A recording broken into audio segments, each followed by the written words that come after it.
Baik, kali ini kita akan membahas soal IPA kelas 8 yang kemarin tentang gerak pada benda.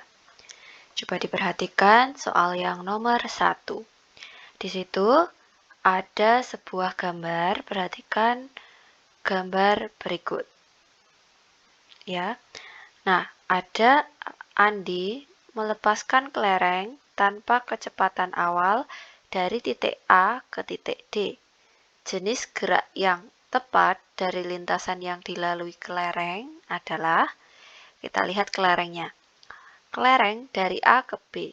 Ini menunjukkan gerakannya semakin cepat ya, karena menurun. Ya, jadi kita cari di sini gerak lurus berubah beraturan yang dipercepat. Ya, ini diperlambat berarti bukan, ini diperlambat bukan, berarti yang C, dipercepat.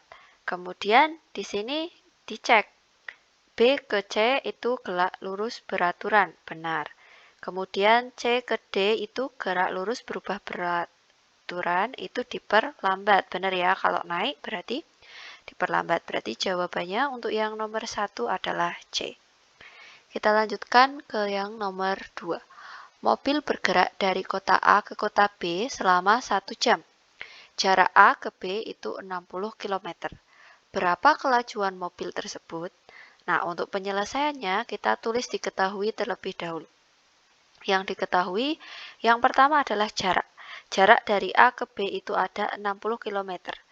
Kita jadikan meter, jadinya 60.000 meter. Nah, kemudian waktu dari A ke B itu 1 jam. Kita ubah menjadi detik atau sekon, jadinya 3.600 detik. Nah, di sini yang ditanyakan adalah kelajuan, di mana rumus kelajuan itu V sama dengan S per T.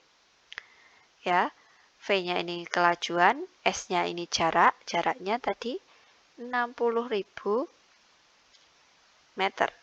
Dibagi T-nya 3.600 sekon atau detik. Hasilnya adalah 16,66667 ya, sampai sana meter per sekon atau meter per detik. Ini kelajuannya.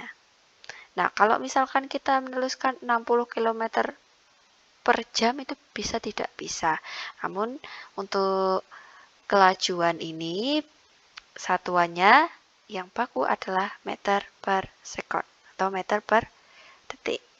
Kalau misalkan di optionnya nanti pada soal ABC-an adanya kilometer per jam, berarti pilih yang kilometer per jam. Kalau misalkan satuannya meter per sekon, ya pilih yang meter per sekon. Kemudian kita lanjutkan ke soal nomor 3. Pada percobaan menggunakan tiker timer, diperoleh hasil sebagai berikut. Nah, di situ ada nomor 1. Ya, geraknya menuju ke arah F ini di sini. Nah, berarti kita membacanya terbalik ya. Dibalik dari sini ke sini. Kemudian yang nomor 2, nomor 3, nomor 4. Nah, kita lihat soalnya. Hasil yang menunjukkan gerak lurus berubah beraturan. Nah, kita lihat yang berubah. Nomor 1, ya berubah beraturan. Berarti dia semakin diperlambat ya. Semakin diperlambat. Kemudian yang 2, GLB lurus. Jadi ini tidak berubah. Yang ketiga ini berubah beraturan. Kalau yang keempat ini tidak beraturan. Jadi jawabannya adalah nomor 1 dan 3 yang B. Kemudian soal nomor 4. Sebuah truk bergerak lurus beraturan menempuh jarak 950 meter dalam waktu 10 sekon. Maka berapakah kecepatan truk tersebut? Nah, kita cari kecepatan, berarti yang diketahui di sini adalah perpindahan atau jaraknya. Itu ada 950 meter, kemudian waktunya ada 10 sekon. Nah, kemudian untuk rumus kecepatan itu delta S per T. Ya, perubahan atau perpindahan jarak dibagi waktu.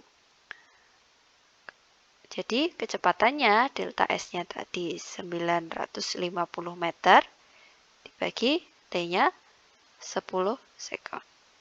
Berarti hasilnya adalah 95 meter per sekon. Itu untuk soal yang nomor 4. Kemudian soal yang nomor 5, sebuah truk yang mula-mula diam, 4 detik kemudian kecepatannya menjadi 8 meter per sekon. Berapakah percepatan truk tersebut? Berarti hitung percepatannya. Kita tuliskan dulu yang diketahui di sini ada kecepatan awal.